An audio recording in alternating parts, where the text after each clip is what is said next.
Hello everyone, Tapovan civil services में आपका स्वागत है। तो आइए आज हम सीटेट एग्ज़ाम जुलाई 2024 के एग्ज़ाम के पॉइंट ऑफ व्यू से एक टॉपिक ज्योग्राफी का चर्चा करेंगे। टॉपिक है मानव संसाधन, अर्थात मानव एक संसाधन है, किस प्रकार से है, उसका वितरण कैसे है पृथ्वी पर अलग अलग स्थानों पर अलग अलग प्रकार से। तो समान वितरण नहीं है, विश्व के सभी स्थलीय भागों में मानव संसाधन असमान रूप से वितरित है। इस पर चर्चा की जाएगी इसमें। तो आप लोग इस चैनल को ज़्यादा से ज़्यादा शेयर करिए, लाइक करिए, कमेंट करिए और ज़्यादा से ज़्यादा लोगों को जोड़िए, जिससे यह जानकारी जो तैयारी कर रहे हैं बीएड के छात्र, बीएड कंप्लीट होने के बाद और जो बीएड रनिंग में हैं, उनके लिए भी शिक्षक बनने का एक स्वर्णिम अवसर है। तो उनके तक ये जानकारी पहुंचनी चाहिए, जिससे वह भी अपना सिलेबस पूर्ण कर सकें और अपनी तैयारी जारी रख सकें। तो इस टॉपिक में जो आज चर्चा होगी तो वह होगी मानव संसाधन पर। मानव संसाधन का वितरण कैसे है, विश्व के कई क्षेत्रों में किस प्रकार से वितरित है।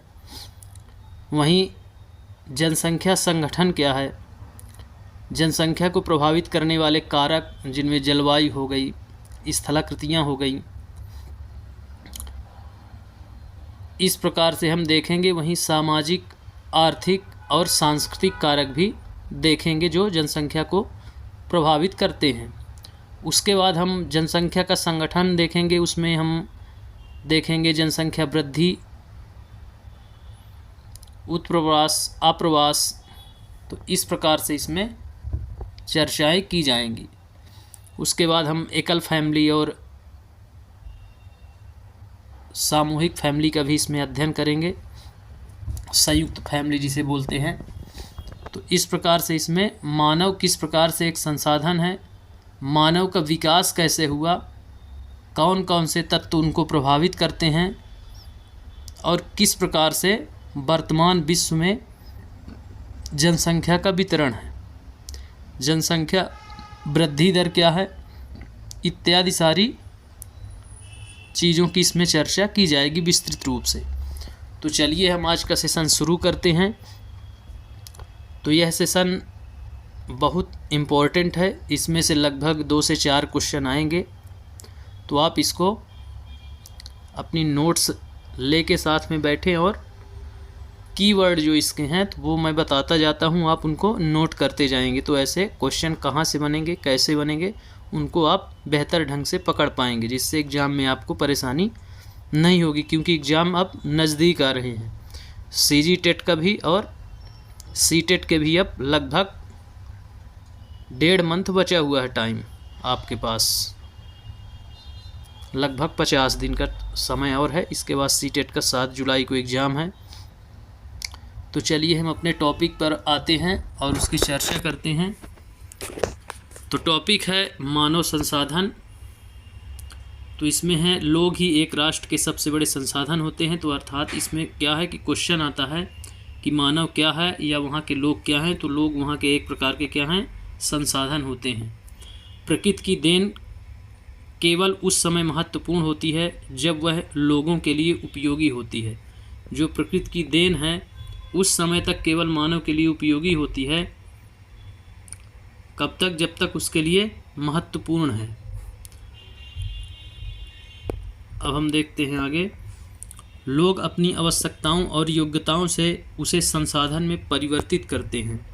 अर्थात उसका कहने का मतलब ये है कि यदि हम संसाधन की बात करें तो संसाधन तब तक संसाधन नहीं है जब तक वह मानव के उपयोग के लिए योग्य न हो या उसका आर्थिक मूल्य न हो। मूल्य की यदि बात करें, मूल्य के आधार पर, तो जब तक उसका कोई मार्केट में आर्थिक मूल्य न हो तो उसे आप संसाधन नहीं कह सकते हैं। और दूसरा उपयोगिता के आधार पर, तो यदि मानव के लिए वह उपयोगी नहीं है तो वह संसाधन नहीं माना जाएगा। इस प्रकार से आज से लगभग 10,000 वर्ष पहले कोयला एक संसाधन नहीं था, या 5,000 वर्ष पहले भी बात करें तो कोयला संसाधन के रूप में उपयोग नहीं था उसका, इसलिए कोयला संसाधन नहीं था। लेकिन जैसे ही औद्योगिकरण इंग्लैंड की क्रांति, औद्योगिक क्रांति, ब्रिटेन की क्रांति, फ्रांस की, रूस की, ये सभी जब औद्योगिक क्रांतियों की शुरुआत हुई तो कोयला एक संसाधन के रूप में उपयोग होने लगा। तो इस बात से आप अंदाज़ा लगा सकते हैं कि संसाधन क्या है। वही कोयला पहले संसाधन नहीं था क्योंकि उसकी उपयोगिता मानव के लिए नहीं थी, लेकिन जब उसकी उपयोगिता हुई, उससे विद्युत निर्माण, भाप के इंजन का चलना इत्यादि कारणों से अत्यधिक उसका प्रचलन हुआ। आज भी सर्वाधिक बिजली उसी से उत्पादित होती है, इस कारण से वह आज का प्रमुख संसाधन है। तो इस प्रकार से आप संसाधन की उपयोगिता समझ सकते हैं। फिर है इस प्रकार मानव संसाधन ही अंतिम संसाधन है। तो मानव संसाधन क्या है? इनको अपने उपयोग के योग्य बनाता है, संसाधन बनाने का कार्य करता है, इसलिए मानव को अंतिम संसाधन माना गया है। फिर स्वस्थ, शिक्षा, अभिप्रेरित लोग अपनी आवश्यकताओं के अनुरूप संसाधनों का विकास करते हैं। तो कौन कौन से? तो स्वस्थ, शिक्षा मतलब स्वास्थ्य अच्छा और शिक्षित व्यक्ति, अभिप्रेरित व्यक्ति जिसको प्रेरणा मिले, तो वे क्या करते हैं? अपनी आवश्यकता के अनुरूप संसाधन को विकसित करते हैं।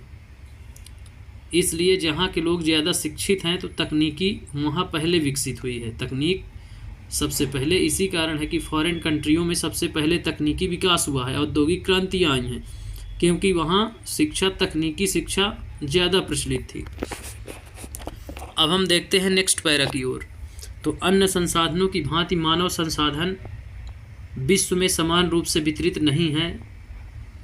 जैसा कि चर्चा में आपको बताया गया था कि विश्व में सभी जगह समान रूप से मानव संसाधन वितरित नहीं है, वही इसमें भी बताता है। अपने शैक्षिक स्तर, आयु, लिंग में वे एक दूसरे से भिन्न हैं, उनकी संख्या और लक्षण भी बदलते रहते हैं। तो जहाँ की जैसी जलवायु, खान पान, रहन सहन, उस हिसाब से उनकी शैक्षिक स्तर, आयु, लिंग में भी परिवर्तन होता रहता है और उनके जनसंख्या या उनके लक्षणों में भी आपको परिवर्तन मिलेगा। तो वही इसमें बताया गया है इस पैराग्राफ में। अब हम देखते हैं इन डायग्रामों के माध्यम से। तो इसमें बताया गया है मेरे विद्यालय में 500 बच्चे हैं, ऐसा ये बच्ची बोल रही है। मेरे गांव में 1000 लोग हैं, ये बालक बोल रहा है। 1 अरब में कितने शून्य होते हैं?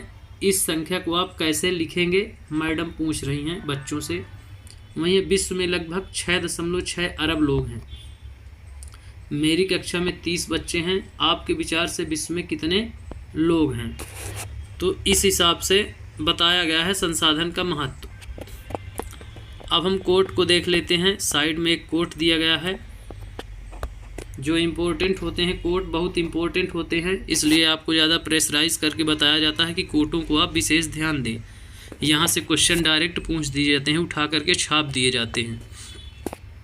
तो इसमें है प्रधानमंत्री कौशल विकास योजना, PKVY, प्रधानमंत्री कौशल विकास योजना को 2015 में 1 करोड़ भारतीय युवाओं को 2016 से 2020 तक प्रशिक्षित करने के उद्देश्य से शुरू किया गया। इस योजना का उद्देश्य संभाव्य और मौजूदा रोजगार अर्जक को गुणवत्ता प्रशिक्षण प्रदान करके रोजगार योग्य कौशल की योग्यता को प्रोत्साहित करना है। तो इसमें से जो क्वेश्चन पूछा जाता है, तो सिर्फ क्वेश्चन यही पूछा जाता है कि प्रधानमंत्री कौशल विकास योजना जो है कब स्टार्ट की गई?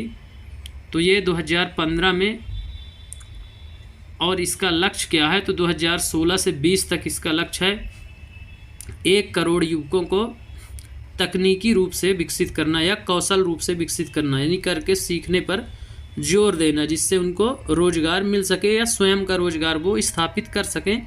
कोई ना कोई स्किल उनको ज़रूर दे देना, स्किल का प्रशिक्षण, उसी को बोलते हैं प्रधानमंत्री कौशल विकास योजना।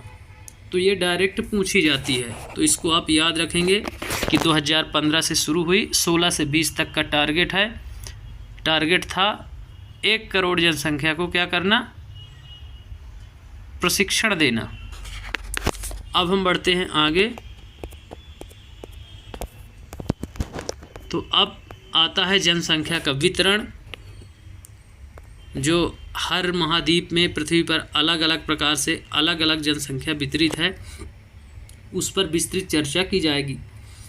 तो भूपृष्ठ पर जिस प्रकार से लोग फैले हैं जनसंख्या वितरण का प्रतिरूप कहते हैं उसे। जो पृथ्वी है जहाँ पर लोग निवास करते हैं स्थलीय भाग, उसमें जिस प्रकार से लोग फैले हुए हैं, कहीं जनसंख्या कम है कहीं ज़्यादा है, तो उसी को कहते हैं जनसंख्या का वितरण प्रतिरूप, अर्थात किस रूप में उनका वहाँ वितरण है। फिर है विश्व की जनसंख्या का 90% से अधिक भाग भूपृष्ठ के 30% भाग पर ही निवास करता है। तो इसको आप याद रखेंगे कि लगभग 90% जो भाग है जनसंख्या का, यानी 90% जनसंख्या पृथ्वी के 30% भूपृष्ठ के जो निवास योग्य स्थान है उसके भी 30% भाग पर निवास करती है। इस बात को आप विशेष ध्यान रखेंगे। फिर है विश्व में जनसंख्या का वितरण अत्यंत असमान है। कुछ क्षेत्र बहुत घने बसे हैं और कुछ विरल बसे हुए हैं। फिर आगे देखते हैं दक्षिण और दक्षिण पूर्वी एशिया, यूरोप और उत्तर पूर्वी उत्तर अमेरिका घने बसे क्षेत्र हैं। तो आप इनको याद रखेंगे। एक तो दक्षिण और दक्षिण पूर्वी एशिया अत्यधिक घने बसे हैं, जिसमें भारत, चाइना जैसी कंट्री आती हैं। यूरोप और उत्तर पूर्वी उत्तरी अमेरिका, तो इनको भी आप याद रखेंगे, ये घने बसे हुए क्षेत्र हैं। उच्च अक्षांशीय क्षेत्र, उष्ण कटिबंधीय मरुस्थलों, उच्च पर्वतों, विषुवतीय वनों के क्षेत्रों में बहुत कम लोग रहते हैं। अर्थात ये जो क्षेत्र बाद में बताए गए हैं उच्च अक्षांशीय, तो जैसे जैसे आप विषुवत रेखा से उच्च अक्षांशों की ओर जाएंगे तो मध्य अक्षांशों में तो जनसंख्या का अच्छा खासा घनत्व मिलेगा, लेकिन जैसे ही आप मध्य अक्षांश को पार करेंगे उसके बाद ठंड बढ़ जाएगी, शीतोष्ण और शीत, टुंड्रा और शीत प्रदेश आ जाएगा जहाँ विरल जनसंख्या मिलेगी, बर्फीला क्षेत्र रहेगा। इसलिए जो वहाँ की जलवायु दशाएं हैं वह अनुकूल नहीं होती हैं निवास के लिए, मानव निवास के लिए। इसलिए इसमें लिखता है कि उच्च अक्षांशीय क्षेत्रों में जनसंख्या विरल, उष्ण कटिबंधीय मरुस्थलों में पानी की कमी, चारागाह की कमी, संसाधनों की कमी, हर चीज़ की कमी होती है। इस कारण से जो उष्ण कटिबंधीय मरुस्थल हैं अर्थात गर्म मरुस्थल हैं, जैसे सहारा मरुस्थल हो गया, थार का मरुस्थल हो गया, तो यहाँ जनसंख्या आपको विरल मिलेगी। फिर है उच्च पर्वतों और विषुवतीय वनों के क्षेत्रों में, तो उच्च जो पर्वत हैं तो वहाँ भी संसाधनों की कमी होती है और प्राकृतिक आपदाएं घटती रहती हैं। इस कारण से उच्च पर्वतों में भी जनसंख्या विरल मिलेगी आपको, और विषुवतीय वनों में भी, जो विषुवत रेखा में वन है वहाँ अत्यधिक गर्मी होती है, वो अत्यधिक घने वन होते हैं जहाँ की सूर्य का प्रकाश भी पहुँचना मुश्किल रहता है। इस कारण से वहाँ भी जनसंख्या क्या होगी, विरल होगी। इसलिए इसमें बताता है ये कारण है। इन चारों को आप याद रखेंगे, उच्च अक्षांशीय क्षेत्र, उष्ण कटिबंधीय मरुस्थल, उच्च पर्वत और विषुवतीय वन, जहाँ जनसंख्या कम निवास करती है, और अधिक में दक्षिण पूर्व एशिया, यूरोप और उत्तर पूर्वी अमेरिका, जहाँ जनसंख्या अति सघन है। अब हम बढ़ते हैं नेक्स्ट पैरा की ओर। तो नेक्स्ट पैरा में बताता है कि विषुवत वृत्त के दक्षिण की अपेक्षा विषुवत वृत्त के उत्तर में बहुत अधिक लोग रहते हैं। दक्षिण की अपेक्षा उत्तर में।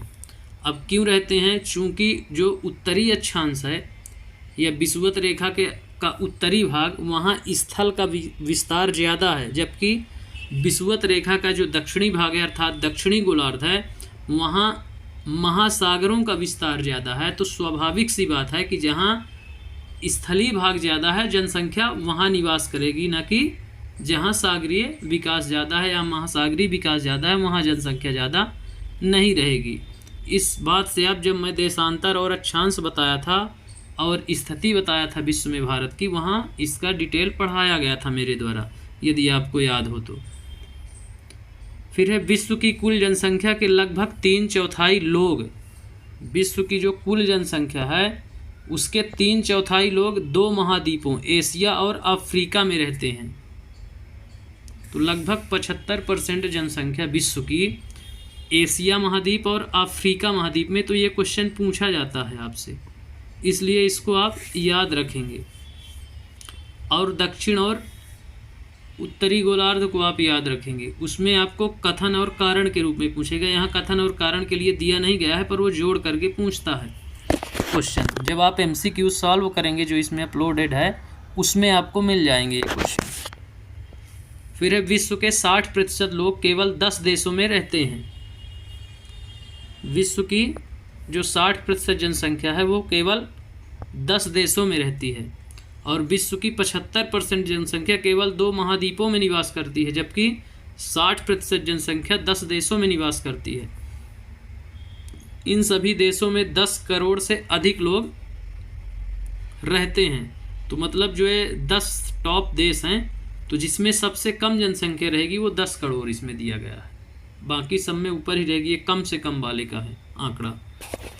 वहीं अब हम देखते हैं ऊपर एक डायग्राम के माध्यम से महाद्वीपों के अनुसार विश्व जनसंख्या, यहाँ आप देख सकते हैं। तो इसमें भी बता दिया गया है ये महाद्वीपों के अनुसार विश्व जनसंख्या।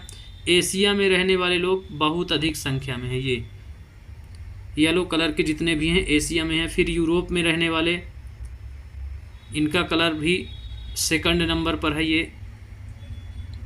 इसके बाद जो आते हैं अफ्रीका में रहने वाले, ये एशिया के बाद अफ्रीका वाले हैं, जैसा कि इसमें भी बताया गया था थ्योरी में भी। उसके बाद जो आते हैं वह आते हैं मध्य व दक्षिण अमेरिका में। नीले कलर के जो व्यक्ति हैं इधर और इधर 4 बने हुए हैं।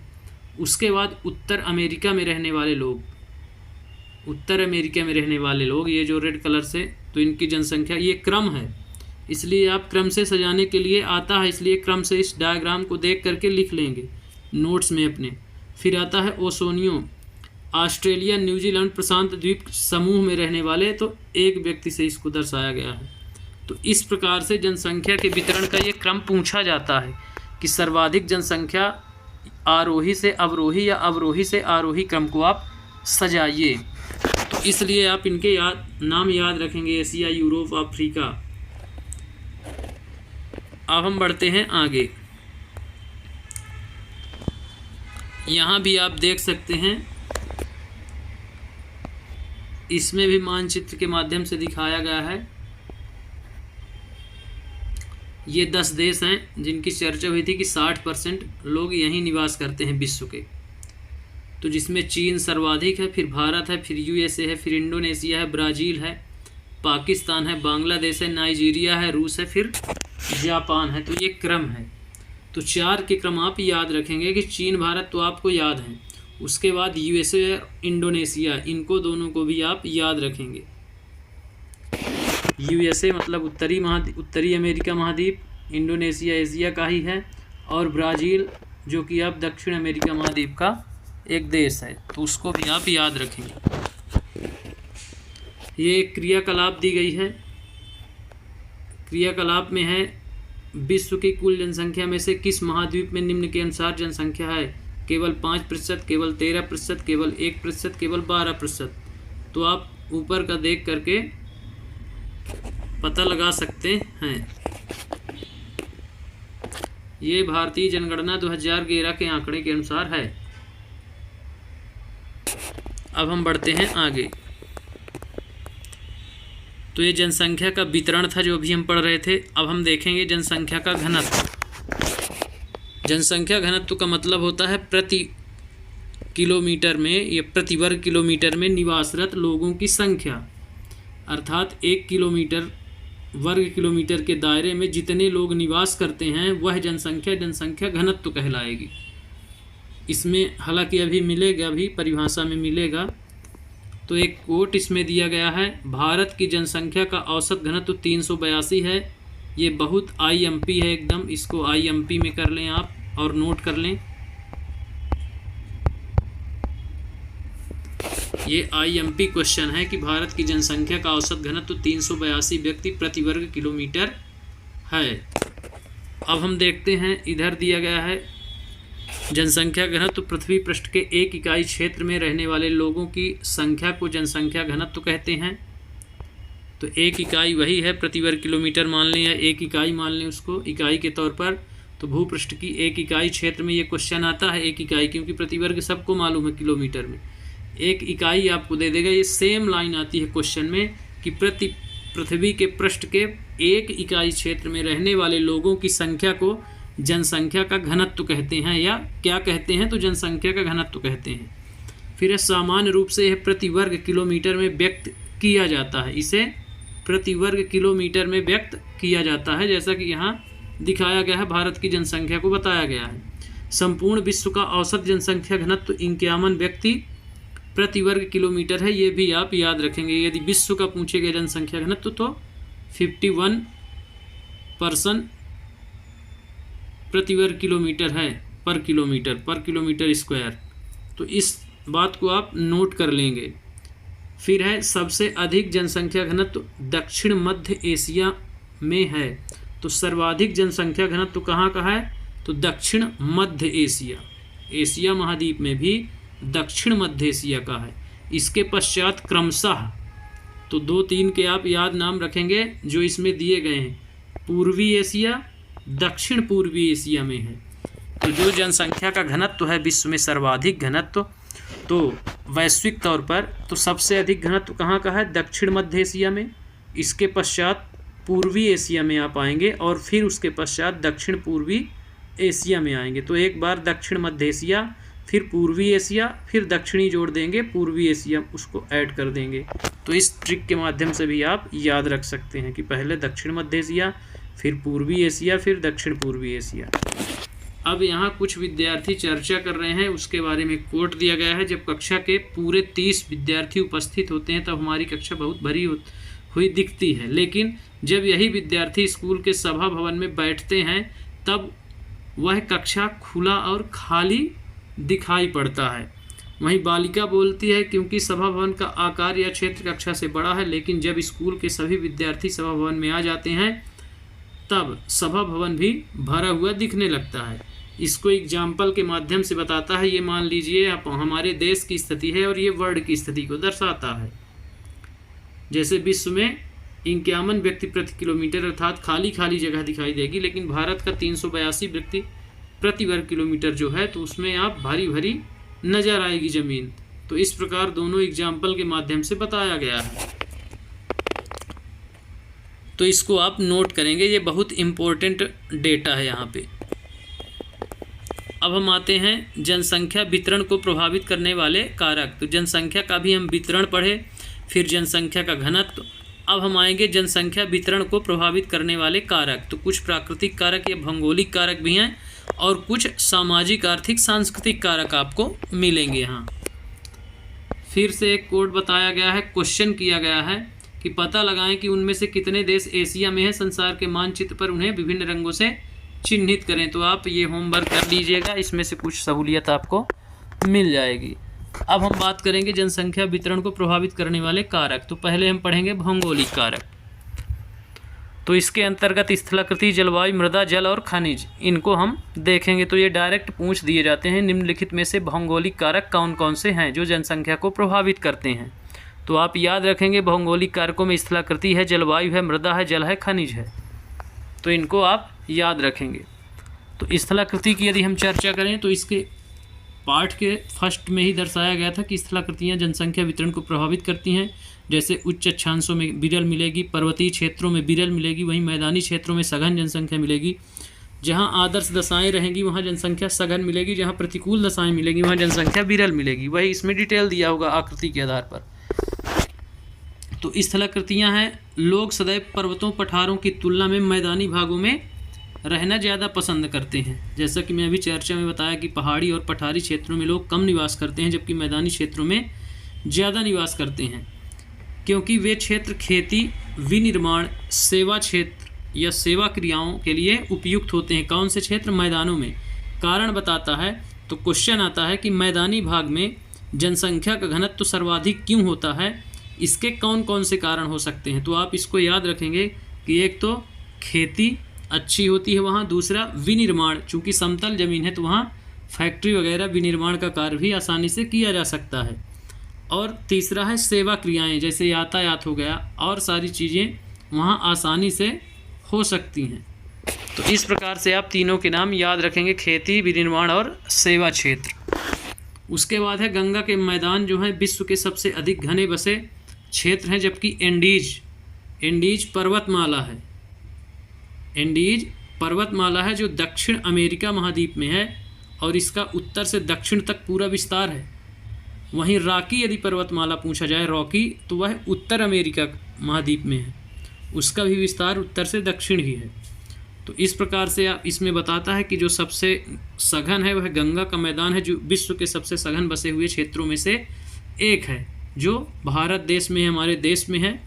फिर है एंडीज, जबकि एंडीज, आल्प्स और हिमालय जैसे पर्वत विरल बसे हुए हैं। जैसा कि आपको पहले ही बता दिया गया है कि पर्वतों में प्राकृतिक घटनाएं और वह खेती बाड़ी के लिए अनुकूल नहीं होती है, पशुपालन के लिए भी अनुकूल नहीं होती है, इसलिए वही लोग वहाँ निवास करते हैं जिनकी आवश्यकताएं अति न्यून हों, इसलिए वहाँ सरवाइव कर पाते हैं। तो इस प्रकार से अब आपको समझ में आ गया होगा कि स्थलाकृतियाँ क्या हैं, उनके प्रभाव जनसंख्या वितरण में कैसे हैं, या वो जनसंख्या वितरण को कैसे प्रभावित करते हैं। तो यहाँ पर्वत, पठार, मैदान मुख्यतः स्थलाकृतियों में आते हैं, इसलिए तीनों के यहाँ दिए गए हैं, तीनों का विशेष जिक्र किया गया है, पर्वत का भी, पठार का भी और मैदान का भी। फिर है सेकंड पर जलवायु। तो लोग सामान्य रूप से चरम जलवायु जो अत्यधिक गर्म और अत्यधिक ठंडी हो, जैसे सहारा मरुस्थल, रूस के ध्रुवीय प्रदेश, कनाडा और अंटार्कटिका में रहने से बचते हैं। अर्थात जलवायु का प्रभाव यह इंगित करता है कि जहां अत्यधिक गर्मी या चरम सीमा पर गर्मी पड़े, यानी मरुस्थलीय क्षेत्र, या जहां अत्यधिक कड़ाके की ठंड पड़े, वहां लोग विरल मिलेंगे या नहीं मिलेंगे आपको।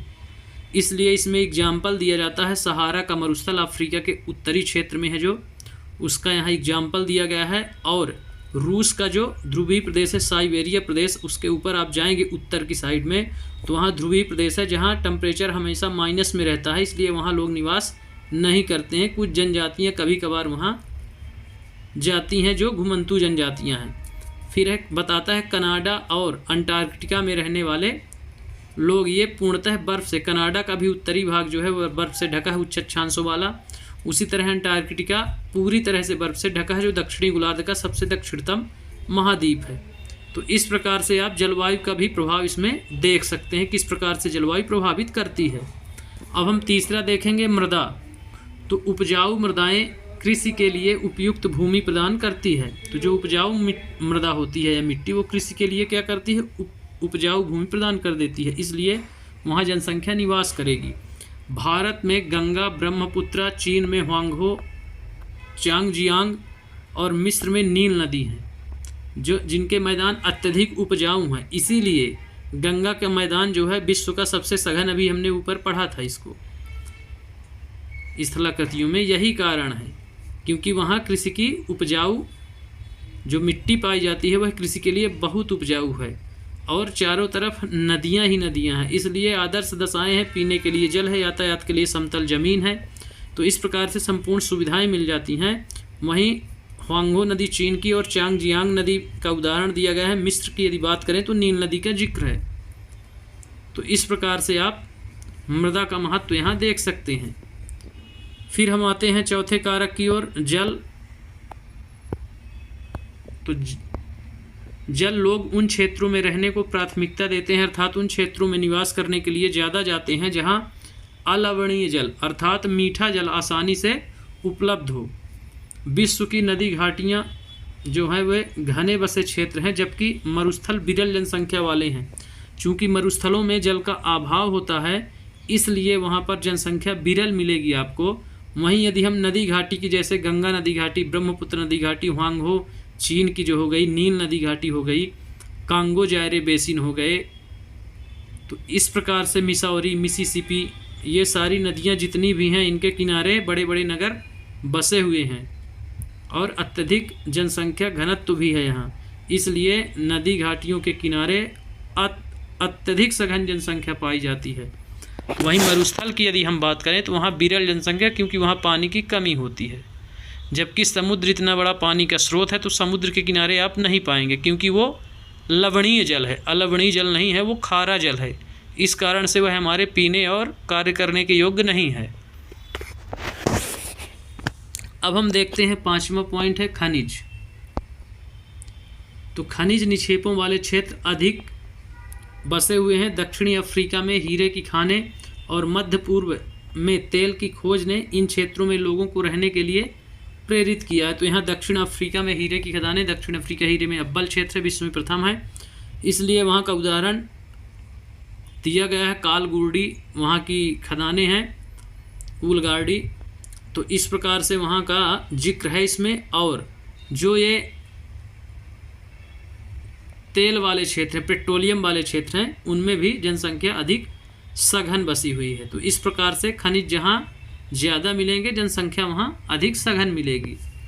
तो इस प्रकार से हमने अभी स्थलाकृतिक जो भौगोलिक कारक है वह 5 का हमने अध्ययन किया। 5 के आप नाम याद रखेंगे, नाम के माध्यम से आप पकड़ पाएंगे। डिटेल मेरे द्वारा बता दिया गया है कि क्वेश्चन कैसे आएंगे, इसलिए आप इन 5 के नाम याद रखेंगे। इनमें से भौगोलिक कारक कौन से हैं जो जनसंख्या को प्रभावित करते हैं, 5 के नाम याद रखेंगे। कोई अन्य कारक सम्मिलित कर देगा जो नहीं होगा, इसलिए आप इनको 5 को नोट कर लेंगे। अब हम आते हैं सामाजिक, सांस्कृतिक और आर्थिक कारक। सामाजिक, सांस्कृतिक और आर्थिक कारक जनसंख्या वितरण को कैसे प्रभावित करते हैं। तो आर्थिक कारक औद्योगिक क्षेत्र रोजगार के अवसर प्रदान करते हैं।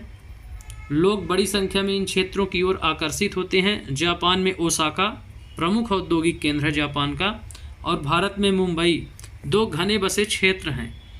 तो ओसाका में अत्यधिक जनसंख्या घनत्व है, वहीं भारत में मुंबई में भी अत्यधिक जनसंख्या घनत्व है। इसलिए आप याद रखेंगे जहां औद्योगिक विकास ज़्यादा होगा वहां चूंकि रोजगार के अवसर ज़्यादा मिलते हैं लोगों को, इसलिए लोग वहां ज़्यादा जाते हैं और रोजगार प्राप्त करते हैं, अपनी दिनचर्या चलाते हैं, इसलिए वह क्षेत्र धीरे धीरे अत्यधिक सघन हो जाते हैं।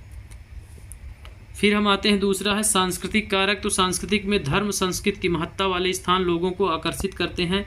वाराणसी, यरूशलेम, वेटिकन सिटी इनके कुछ उदाहरण हैं। तो ये धार्मिक नगरियां हैं, यरूशलेम भी और वेटिकन सिटी भी, और भारत का वाराणसी भी। तो इस प्रकार से सांस्कृतिक कारक भी क्या करते हैं, जनसंख्या वितरण को प्रभावित करते हैं। अर्थात जहाँ सांस्कृतिक नगरियाँ रहती हैं वहाँ जनसंख्या अत्यधिक सघन होती है। फिर हम आते हैं सामाजिक कारक। तो यहाँ आर्थिक कारक हो गए, सांस्कृतिक कारक हो गए। अब हम आते हैं सामाजिक कारक। तो अच्छे आवास, शिक्षा, स्वास्थ्य सुविधाओं के क्षेत्र अत्यधिक घने बसे हैं, जैसे उदाहरण के लिए पुणे। तो इसमें बताया गया है, पुणे का एग्जाम्पल दिया गया है, इसलिए आप याद रखेंगे इसको भी कि सामाजिक कारकों में जहाँ अच्छे आवास रहेंगे, अच्छा रहन सहन होगा, अच्छा वातावरण मिलेगा बच्चों को, तो उनके पेरेंट्स वहीं जा कर के निवास करते हैं, इसलिए वह अत्यधिक सघन बसे हुए हैं। एग्जाम्पल के लिए पुणे मध्य प्रदेश में, इंदौर जब आप आएंगे तो ये अत्यधिक सघन बसा हुआ है। इस प्रकार हर राज्य में कुछ क्षेत्र होते हैं, यहाँ इंदौर, भोपाल, जबलपुर, उसी प्रकार छत्तीसगढ़ में बिलासपुर, रायपुर, यूपी में वाराणसी,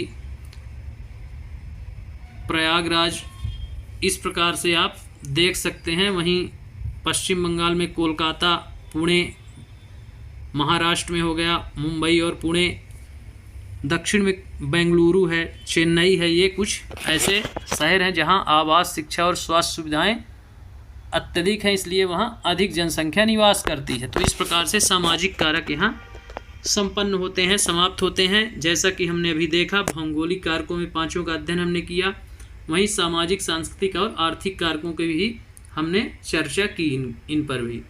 अब हम देख लेते हैं, कोर्ट में ये डायरेक्ट पूछा जाता है, जीवन प्रत्याशा क्या है। तो यह उन वर्षों की संख्या है जिसमें औसत व्यक्ति के जीवित रहने की आशा की जा सकती है। तो औसत जीवन कितने वर्ष का होगा उसको हम जीवन प्रत्याशा बोलते हैं। जो भारत की जनसंख्या है उसका औसत जीवन काल कितना है। जैसे कोई 90 वर्ष भी जीता है, लेकिन कोई 40 वर्ष में देहांत हो जाता है, किसी किसी का 30 वर्ष में, इसलिए उसका एवरेज निकाला जाता है। तो जीवन प्रत्याशा उसी को बोलते हैं जिसमें औसत व्यक्ति के जीवित रहने की दशा ज्ञात की जाती है। तो इसको आप याद रखेंगे। अब हम बढ़ रहे हैं आगे, जनसंख्या परिवर्तन। अभी जनसंख्या घनत्व, जनसंख्या वितरण, अब जनसंख्या परिवर्तन में आए हैं। तो तो जनसंख्या परिवर्तन से तात्पर्य एक निश्चित अवधि के दौरान लोगों की संख्या में परिवर्तन से है, अर्थात जनसंख्या का बढ़ जाना या घट जाना ये इंगित करता है कि कितनी जनसंख्या परिवर्तित हुई। तो यही बताता है कि एक निश्चित अवधि में, इसीलिए जैसे जनगणना प्रति 10 वर्ष में होती है, उससे पता चलता है कि जनसंख्या कितनी घटी या बढ़ी है। राज्यवार भी, जिलेवार भी इसका वितरण प्रकाशित किया जाता है और वर्णवार भी। तो इसमें यही बताया गया है कि निश्चित समय अवधि में संख्या में परिवर्तन। तो ये क्वेश्चन भी पूछा जा सकता है कि जनसंख्या परिवर्तन से क्या आशय है। तो एक निश्चित अवधि के दौरान लोगों की संख्या में परिवर्तन ही जनसंख्या परिवर्तन है। विश्व की जनसंख्या स्थिर नहीं रही है, स्थिर नहीं रही है, यह कई गुना बढ़ गई है, जैसा चित्र में ये दिखाया गया है। ये आपको बताया गया है कैसे कैसे बढ़ी है। ऐसा वास्तव में जन्म और मृत्यु की संख्या में परिवर्तन के कारण हुआ है। किसमें परिवर्तन के कारण? जन्म और मृत्यु के। चूँकि जन्म ज़्यादा हो रहे हैं, मृत्यु कम हो रही है, क्योंकि उच्च स्वास्थ्य सेवाएं विश्व में अब तकनीकी मामले से बहुत अग्रणी हो गए हैं, देश ताकतवर हो गए हैं, इसलिए मृत्यु दर कम हो गई है और जन्म दर बढ़ी है। पहले ये था कि लोगों के 10-10, 12-12 बच्चे होते थे, उनमें से 2-3 ही बचते थे, बाकी सबकी किसी न किसी रोग से मृत्यु हो जाती थी। लेकिन अब 2 हैं तो 2 रहते हैं, वो उनकी मृत्यु जल्दी नहीं होती है। बहुत ही रेयर कंडीशन हो तो ही मृत्यु होती है। इस प्रकार से आप इसको समझ सकते हैं। वहीं जनसंख्या में परिवर्तन के कारण हुआ है मानव इतिहास।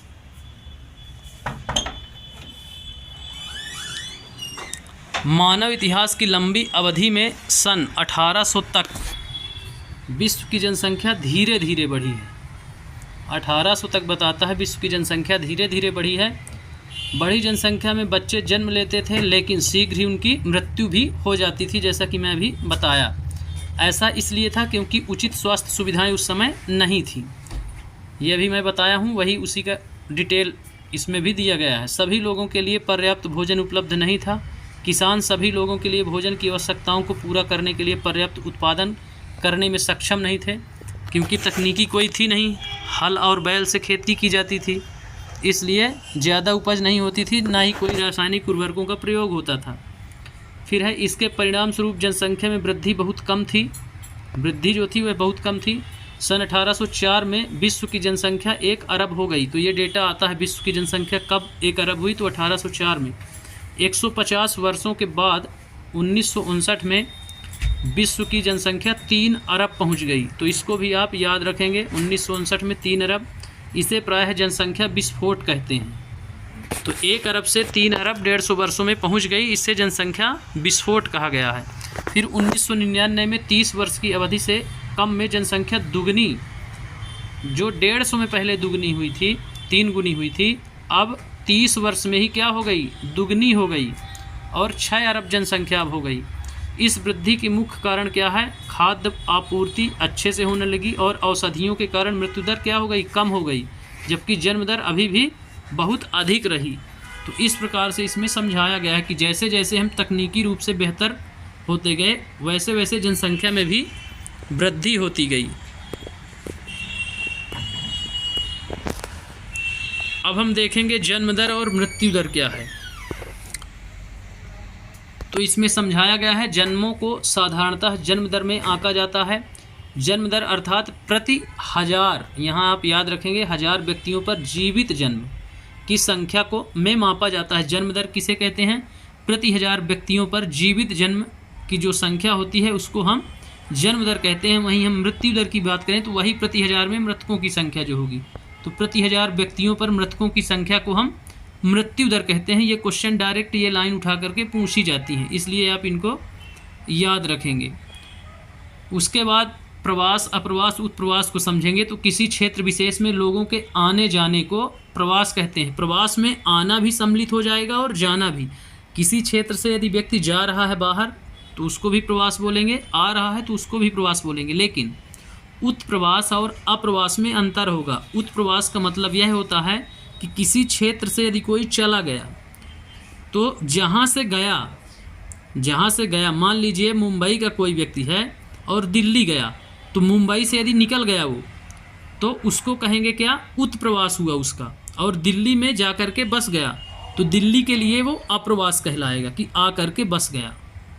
तो इस प्रकार से उत्प्रवास अप्रवास में कन्फ्यूजन नहीं होना है, इसको आप क्लियरिटी याद रखेंगे। तो जनसंख्या में प्रवास को आप समझ गए, किसी क्षेत्र विशेष में लोगों के आने जाने को प्रवास कहते हैं। जन्म और मृत्यु जनसंख्या परिवर्तन के प्राकृतिक कारण हैं। एक देश के जन्म दर और मृत्यु दर के बीच के अंतर को प्राकृतिक वृद्धि दर कहते हैं। यह भी क्वेश्चन पूछा जाता है कि प्राकृतिक वृद्धि दर किसे कहते हैं। तो जन्म दर और मृत्यु दर के बीच में जो अंतर निकलता है, चूँकि क्या है, जन्म और मृत्यु एक प्राकृतिक कारण है, इसलिए प्राकृतिक वृद्धि दर कहलाएगा। फिर अभी तक का जनसंख्या ये वृद्धि दिया गया है, इसको भी आप देख लेंगे। अब हम बढ़ते हैं आगे। तो इसमें डायग्रामों के माध्यम से मृत्यु दर से जन्म दर का अधिक होना, जन्म दर अधिक है इसलिए 5 लोग हैं, 2 लोगों की मृत्यु। इधर स्थिर जनसंख्या, जितने जन्मे उतने मृत्यु। इधर क्या हुआ, जन्म दर कम गई और मृत्यु दर बढ़ गई, इसलिए इधर बढ़ गए लोग। तो इस प्रकार से दिखाया गया है। अब हम बढ़ते हैं आगे। तो जनसंख्या के बढ़ने का मुख्य कारण प्राकृतिक वृद्धि दर का तीव्रता से बढ़ना है, अर्थात जन्म मृत्यु दर का तीव्रता से क्या होना है, बढ़ना है। प्राकृतिक वृद्धि दर का जो अंतर है जन्म और मृत्यु दर का, उसका तीव्रता से बढ़ना है। यहाँ अप्रवास, ये जो मैं बता रहा था उत्प्रवास अप्रवास, ये शब्दावली आ गई, ये हर हाल में पूछी जाती है। तो अप्रवास का मतलब होता है जब व्यक्ति आपके पास आकर के बस जाए या किसी क्षेत्र में आकर के बस जाए। तो जब व्यक्ति नए देश में जाता है, नए देश में जाओगे तो वहाँ के लिए अप्रवास होगा, लेकिन यहाँ के लिए उत्प्रवास होगा। तो जब व्यक्ति नए देश में जाता है उसको अप्रवास बोलते हैं। उत्प्रवास जब व्यक्ति एक देश को छोड़ता है, जैसा कि मैं बताया कि यदि मुंबई से कोई व्यक्ति छोड़ा है तो वो उत्प्रवास कहलाएगा, वहाँ से चला गया। लेकिन दिल्ली में जाकर के बस गया तो वहाँ जाता है, तो उसको बोलेंगे अप्रवास, आकर के बस गया। तो इन दोनों शब्दों को आप ध्यान रखेंगे। इसका जिक्र भी इसमें पैरा में भी आएगा, पैराग्राफ में। प्रवास एक अन्य कारण है जिसे जनसंख्या के आकार में परिवर्तन होता है। प्रवास से भी जनसंख्या के आकार में परिवर्तन होता है, इसलिए कुछ नगर अत्यधिक सघन हो जाते हैं क्योंकि रोजगार स्वास्थ्य सुविधाएं वहाँ ज़्यादा उपलब्ध होती हैं। इसीलिए इससे भी जनसंख्या घनत्व प्रभावित होता है। तो लोग एक देश में अथवा देशों के बीच एक स्थान से दूसरे स्थान, जैसा कि मैं भी देश के अंदर ही दिल्ली और मुंबई के एग्जाम्पल लिया था, तो या तो एक अंतर्राष्ट्रीय प्रवास उत्प्रवास या राष्ट्रीय होगा, तो अपने देश के अंदर ही, और राज्य भी हो सकता है, ग्रामीण जिला का भी हो सकता है। हर क्षेत्र में ये अप्रवास और उत्प्रवास चलता है। तो यही बताता है कि देश में अथवा देशों के बीच में अथवा एक स्थान से दूसरे स्थान पर जा सकते हैं। उत्प्रवासी वे लोग होते हैं जो देश को छोड़ते हैं, अर्थात किसी जगह को आप छोड़ दिए हैं तो उस जगह के लिए आप उत्प्रवासी कहलाएंगे। वहीं जहां आप जा कर के बस गए हैं वहां के लिए अप्रवासी आप कहलाएंगे। तो अप्रवासी वे लोग होते हैं जो देश में आते हैं। तो शब्दों से आप समझ सकते हैं। फिर संयुक्त राज्य अमेरिका और ऑस्ट्रेलिया जैसे देशों में भीतरी प्रवास अथवा अप्रवास द्वारा जनसंख्या क्या हुई है, बढ़ी है। संयुक्त राज्य जो अमेरिका है और ऑस्ट्रेलिया जैसे जो देश हैं, वहाँ भीतरी प्रवास द्वारा क्या हुआ है, अप्रवास द्वारा जनसंख्या बढ़ गई है। सूडान देश एक ऐसा उदाहरण है जिसमें लोगों के बाहर चले जाने अथवा उत्प्रवास के कारण जनसंख्या की कमी का अनुभव किया गया है। तो उदाहरण के तौर पर सूडान को आप याद रखेंगे। अब हम बढ़ते हैं नेक्स्ट पैरा की ओर। तो अंतर्राष्ट्रीय प्रवास की सामान्य प्रवृत्ति यह है कि लोग अच्छे आर्थिक अवसरों की खोज में कम विकसित राष्ट्रों से अधिक विकसित राष्ट्रों में चले जाते हैं, जैसा कि वर्तमान में भी हो रहा है। लोग विदेशों में ज़्यादा जाते हैं क्योंकि वहाँ स्वास्थ्य सुविधाएं, अच्छे आर्थिक अवसर उपलब्ध हैं, रोजगार के भी, सब चीज़ों के, इसलिए यहाँ से लोग पलायन कर रहे हैं। फिर है देशों के अंदर बड़ी संख्या में लोग रोजगार, शिक्षा और स्वास्थ्य सुविधाओं की खोज में ग्रामीण क्षेत्रों से नगरीय क्षेत्रों की ओर चले जाते हैं। जैसा कि मैं भी ऊपर बताया था कि ये उत्प्रवास प्रवास कहीं भी हो सकता है, देश के अंदर भी, राज्य के अंदर भी, जिले और गांव के बीच में भी। तो इस प्रकार से यह अनवरत चलने वाली एक प्रक्रिया है। जहां स्वास्थ्य रोजगार की सुविधाएं ज़्यादा मिलेगी, लोग वहां ज़्यादा जाएंगे। अब हम आते हैं जनसंख्या परिवर्तन के प्रतिरूप पर कि इनका आकार और प्रतिरूप कैसा है, वैश्विक और भारत में भी। तो तो जनसंख्या वृद्धि की दर विश्व में अलग अलग, यद्यपि विश्व की कुल जनसंख्या तीव्रता से बढ़ रही है, तथापि सभी देशों में यह वृद्धि अनुभव नहीं की जा रही है। कुछ देशों में जैसे केन्या में जनसंख्या वृद्धि दर ऊंची है। उन देशों में जन्म दर और मृत्यु दर दोनों ही उच्च हैं। हाल ही में स्वास्थ्य सेवाओं में सुधार के साथ मृत्यु दर कम हो गई है, परंतु जन्म दर अभी भी अधिक है, जिससे वृद्धि दर बढ़ रही है। तो जैसा कि मैं बताया कि जैसे जैसे तकनीकी रूप से हम सक्षम होते जा रहे हैं, वैसे वैसे सुविधाएं बढ़ती जा रही हैं। जैसे स्वास्थ्य सुविधाओं के बढ़ने के कारण मृत्यु दर तो कम हो गई, लेकिन जन्म दर उसी दर से अभी भी बढ़ी हुई है, जिससे वृद्धि दर बढ़ गई। तो इस प्रकार से वृद्धि अभी जनसंख्या की जारी है। अब हम नेक्स्ट पैराग्राफ देखते हैं। अन्य देशों में जैसे यूनाइटेड किंगडम में निम्न जन्म दर मृत्यु दर के कारण जनसंख्या वृद्धि की दर मंद है। चूँकि वहाँ क्या है, यूनाइटेड किंगडम में जन्म दर निम्न है और मृत्यु दर भी निम्न है, जिस कारण से वहाँ की वृद्धि दर क्या है, मंद है। ये विश्व का मैप है, प्रतिशत के आधार पर दिखाया गया है। फिर अब आते हैं जनसंख्या संगठन। अभी प्रतिरूप क्या है, जनसंख्या का वितरण कैसा है, प्रतिरूप क्या है। अब उसके संगठन को देखते हैं कि कैसे कैसे संगठन में लोग रहते हैं। तो किसी देश की जनसंख्या कितनी भी अधिक हो, उसका उस देश के आर्थिक विकास के स्तर से कुछ अंतर नहीं पड़ता है। कहने का तात्पर्य यह है कि किसी देश की जो जनसंख्या है कितनी भी अधिक क्यों ना हो, लेकिन उस देश के आर्थिक विकास के स्तर में या स्तर से कुछ अंतर नहीं पड़ता है उनको। उदाहरण के लिए बांग्लादेश, जापान अति घने बसे हुए देश हैं दोनों, लेकिन जापान बांग्लादेश से आर्थिक रूप से क्या है, बहुत अधिक विकसित है। अधिक विकसित देश है, अधिक विकसित नहीं, बहुत अधिक विकसित है जापान। एक संसाधन के रूप में लोगों की भूमिका को समझने के लिए हमें उनके गुणों के बारे में जानने की आवश्यकता है। अर्थात मनुष्य एक संसाधन कैसे है, तो उनमें भी अंतर अब हम समझेंगे कि एक व्यक्ति ज़्यादा संवेदनशील कैसा है, क्योंकि उसके पास कौशल अच्छे होंगे। इस प्रकार से हम उनमें अंतर भी समझेंगे। लोग अपनी आयु, लिंग और साक्षरता स्तर, स्वास्थ्य दशाओं, व्यवसाय और आय के स्तर पर एक दूसरे से भिन्न होते हैं। लोगों को इन विशेषताओं के बारे में जानना आवश्यक है। जनसंख्या संगठन जनसंख्या की संरचना को दर्शाता है। अर्थात जनसंख्या की संरचना कैसी है, तो जनसंख्या संगठन कहलाता है। अब इसमें कुछ कोट दिए गए हैं, चर्चाएं दी गई हैं, उसको देख लेते हैं। तो एक औरत है, वो बोलती है मैं अपने पोते पोतियों को कहानी सुनाती हूँ। वहीं एक कैप लगाए हुए व्यक्ति है, वो बोलता है मैं सेतु बनाता हूँ। अर्थात यह इंजीनियर है, सेतु बनाता है। यहाँ एक दादी माँ है जो अपने पोते पोतियों को कहानी सुनाती है। फिर है मैं विवाह समारोह में गाता हूँ, एक सिंगर है। मैं कैंसर उपचार की औषधियों के लिए शोध कर रही हूँ, डॉक्टर भी है एक, नर्स। फिर है मैं घर की देखभाल करती हूँ, गृहिणी महिला है एक, और एक किसान, मैं किसान हूँ। तो इस प्रकार आप इसमें बताया गया है कि जो मानव संसाधन है किस प्रकार से कार्यों के हिसाब से भिन्न भिन्न है, उनकी स्किल किस प्रकार से अलग अलग है और उनका योगदान भी अलग अलग क्षेत्रों में है।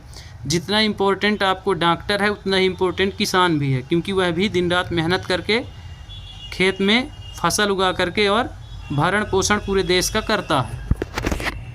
तो इस प्रकार से वह भी एक संसाधन है। इस प्रकार से ये सारे एक संसाधन की भूमिका निभाते हैं।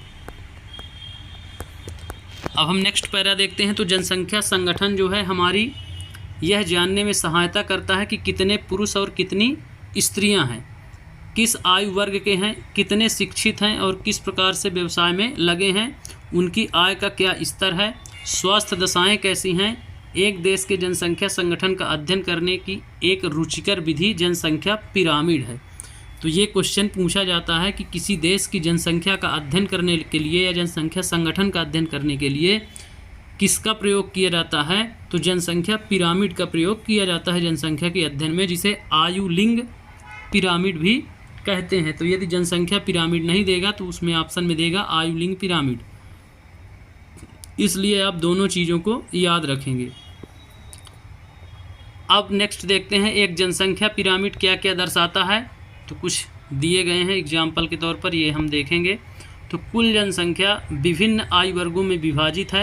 उदाहरण 5 से 9 वर्ष, 10 से 14 वर्ष। तो इस प्रकार से एक जनसंख्या पिरामिड में जनसंख्या के आयु के अनुसार विवरण आप बांट सकते हैं उनको। फिर है कुल जनसंख्या का प्रतिशत। इन वर्गों में प्रत्येक वर्ग में पुरुष और स्त्रियां उपविभाजित हैं। तो पुरुष और स्त्री जनसंख्या का प्रतिशत भी इसमें आप विभाजित करके दर्शा सकते हैं। नीचे पिरामिड हालांकि दिया गया है, उसको आप देख सकते हैं। जनसंख्या पिरामिड का आकार उस विशिष्ट देश में रहने वाले लोगों की कहानी बताता है। बच्चों की संख्या 15 वर्ष से नीचे निचले भाग में ये त्रिभुजाकार प्रतीत होने वाला आरेख क्या है, ऐसा ये बालक पूछता है। बालिका बोलती है जनसंख्या पिरामिड है। आप देख सकते हैं ये जनसंख्या पिरामिड का एक डायग्राम यहाँ दिखाया गया है।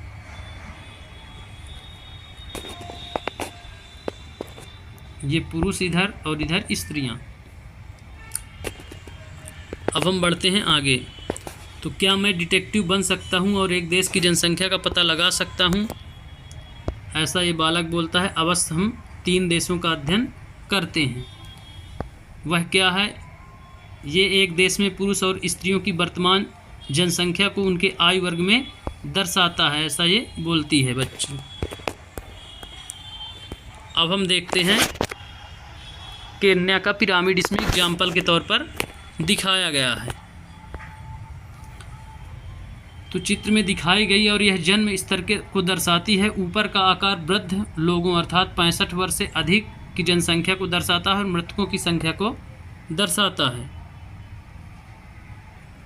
जो ये आयु है तो इसमें बताता है कि जो 65 वर्ष से अधिक हैं ये ऊपर उनकी जनसंख्या को दर्शाता है। फिर है जनसंख्या पिरामिड एक देश में आश्रित लोगों की संख्या भी बताता है कि वहाँ देश में कितनी जनसंख्या निवासरत है। युवा आश्रित 15 वर्ष से कम आयु के अर्थात किशोरों की जनसंख्या भी उसमें दिखाई जाती है। वृद्ध आश्रित लोगों की संख्या 65 वर्ष से अधिक आश्रित आयु जनसंख्या के अंतर्गत आते हैं। कार्यरत आयु 15 से 65 वर्ष, तो ये पूछ लिए जाते हैं क्वेश्चन। आर्थिक रूप से सक्रिय वर्ग में रखा जाता है, तो आर्थिक रूप से सक्रिय व्यक्तियों में किसे रखा जा सकता है? तो 15 से 65 वर्ष के लोगों को ऐसा क्वेश्चन पूछा जाता है। वहीं हम वृद्ध आश्रित लोगों की बात करें तो उनकी उम्र कितनी है? तो 65 वर्ष से अधिक उम्र के लोगों को आश्रित आयु की जनसंख्या के अंतर्गत रखते हैं। वृद्ध आश्रित लोग हैं ये। वहीं आश्रित में 15 वर्ष से कम आयु के बालक भी आते हैं जो माता पिता पर आश्रित रहते हैं। वृद्ध जो होते हैं वो अपने लड़के और बहुओं पर आश्रित होते हैं, इसलिए उनको भी आश्रित में रखा जाता है। कार्यरत वर्ग में 15 से 65 वर्ष तक ये तीनों सही जोड़ी के मिलान में या अलग अलग से क्वेश्चन पूछे जाते हैं, इसलिए आप इनको भी याद रखेंगे। अब हम नेक्स्ट पैरा देखते हैं। तो एक देश का जनसंख्या पिरामिड जिसमें जन्म दर मृत्यु दर दोनों ही ऊंचे हैं, आधार पर चौड़ा है और ऊपर तीव्रता से सकरा हो जाता है। ऐसा इसलिए बहुत से बच्चे जन्म लेते हैं, लेकिन उनमें से अधिकतर की मृत्यु शैशव काल में ही हो जाती है। अर्थात शैशव काल का मतलब हो जाता है 2 वर्ष से पहले ही उनकी मृत्यु हो जाती है। कुछ ही बड़े हो पाते हैं, इसलिए वहाँ वृद्ध लोग बहुत कम हैं। इस स्थिति को केन्या के पिरामिड द्वारा दर्शाया गया है। तो यहाँ इस चीज़ को बताया गया है कि जो जन्म दर है और मृत्यु दर दोनों ही ऊंचे हैं, दोनों उच्च हैं। जन्म दर भी उच्च है, मृत्यु दर भी उच्च है, इसलिए इसमें नीचे का जो भाग है वह चौड़ा है आधार, ऊपर सकरा होता जा रहा है, क्योंकि जितने जन्म लेते हैं उतने बचते नहीं हैं, उससे बहुत कम मात्रा में बचते हैं, इसलिए यह सकरा हो रहा है ऊपर, जैसा कि इसमें आप देख सकते हैं। ये डायग्राम बताया गया है इसमें। यहाँ पे ये चौड़ाई है, फिर ऐसे ऐसे सकरा हुआ है। तो ये यहाँ मान लो जन्मे 10 बच्चे, अब यहाँ जाते जाते 1 बच्चा बचा, तो इसलिए ये त्रिभुजाकार ऊपर सकरा होता गया है। अब हम नेक्स्ट देखते हैं। जिन देशों में मृत्यु दर विशेष रूप से बहुत छोटे बच्चों में कम हो, मृत्यु दर अभी ऊपर का जो केन्या का एग्जाम्पल था उसमें जन्म दर मृत्यु दर दोनों उच्च थी। अब यहाँ बोलता है कि जिन देशों में मृत्यु दर कम हो रही है, युवा आयु वर्ग का पिरामिड चौड़ा है, क्योंकि वहाँ क्या है, मृत्यु दर कम है। केन्या में भी सकरा होता जा रहा था, लेकिन जहाँ पे मृत्यु दर कम हो रही है तो वो बच्चे जो जीवित हैं उनकी संख्या ज़्यादा है, इसलिए वो अब चौड़ा होता जाएगा। तो वही दर्शाता है क्योंकि शिशु प्रौढ़ावस्था तक जीवित रहते हैं। यह भारत के पिरामिड में दृष्टिगोचर होता है। जैसा कि आप इसमें देख सकते हैं, ये इसका आधार तल है और ये चौड़ा है, फिर धीरे धीरे सकरा हुआ है।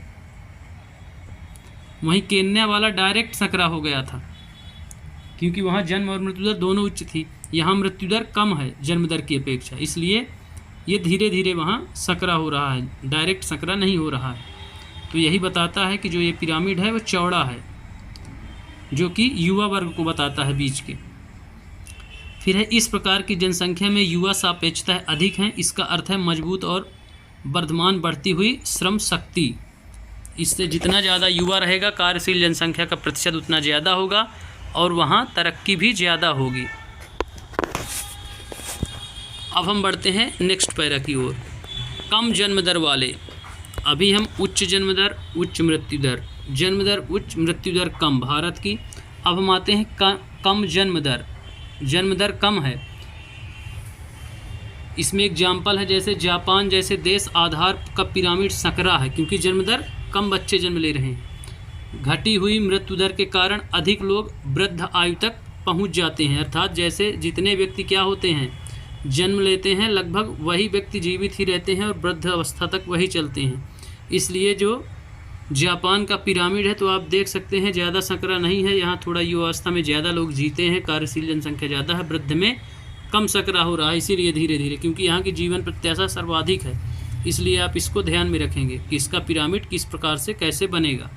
फिर है कुशल, उत्साही, आशावादी और सकारात्मक दृष्टि से जैसे युवाओं जन किसी राष्ट्र के भविष्य होते हैं। हम भारतीय भाग्यशाली हैं कि हमारे पास ऐसा संसाधन है। भारत में सर्वाधिक युवा संसाधन है। उन्हें योग्य एवं उत्पादक बनाने के लिए, कुशल बनाने के अवसर प्रदान करने के लिए अवश्य ही शिक्षित किया जाना चाहिए। अब हमको शिक्षा पर ध्यान देने की बात है। तो जैसा कि अभी मैं पढ़ा रहा हूँ, बहुत से लोग अभी इसमें जुड़ नहीं पा रहे हैं, इसलिए उम्मीद है कि यहाँ ज़्यादा से ज़्यादा लोग जुड़ेंगे जिससे वो बेहतर शिक्षित हो सकें और एक आर्थिक संसाधन के रूप में राष्ट्र के उत्थान में सहयोग कर सकें। अब हम बढ़ते हैं आगे। तो यहाँ पे ये पाठ या ये सिलेबस का टॉपिक जो था तो यहाँ पे समाप्त होता है। तो इसमें आप देख चुके हैं कि कैसे मानव संसाधन है, एक मानव एक प्रकार का संसाधन है।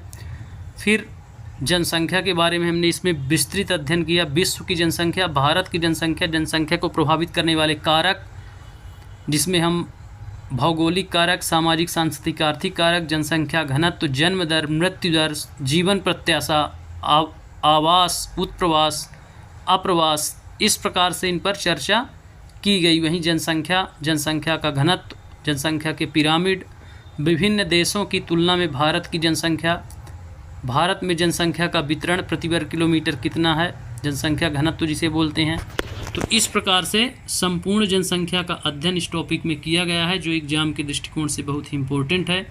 तो उम्मीद है कि अब आप समझ पाए होंगे कि जनसंख्या का अध्ययन कितना इम्पोर्टेंट है एग्ज़ाम के लिए। आप एनालिसिस कर पाएंगे बेहतर ढंग से इसका अध्ययन करने के बाद या ये लेक्चर सुनने के बाद। इसी के साथ ये उम्मीद है कि आप ज़्यादा से ज़्यादा लोगों को इसमें जोड़ें, लाइक करें, शेयर करें और कमेंट करें, जिससे उन तक भी ये टॉपिक पहुंच पाए और वह भी एग्ज़ाम में सफलता को प्राप्त करें। इसी के साथ धन्यवाद। कल फिर होगी मुलाकात।